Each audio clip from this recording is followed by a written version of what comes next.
ગામડાની ગામડાના લોકો રોડ પર આવીને આરતી અને સ્વાગત કરવા માટે અમને ઉભા રાખતા આવ્યા, એટલે અમે ખૂબ મોડા પહોંચ્યા છીએ.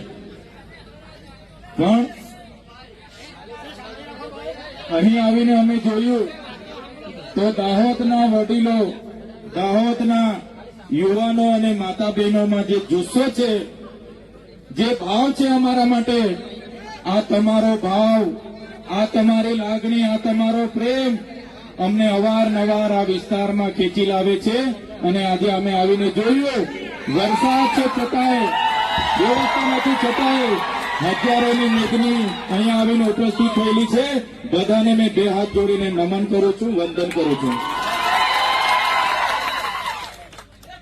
દાહોદની પ્રજા એટલે આખા રાજ્યમાં, આખા દેશમાં દાહોદનું નામ આવે એટલે જે ઇમારતો છે, એ ચાહે વિધાનસભાની ઇમારત હોય, એ ચાહે સચિવાલયની ઇમારત હોય, એ ચાહે હાઈકોર્ટની ઇમારત હોય, જે પણ ઇમારતો, જે પણ ભવનો, જે પણ આવાસો, જે પણ આજે વિકાસના નામે ગુજરાતમાં બન્યા છે, એના પાયામાં દાહોદના લોકોનો પરસેવો છે.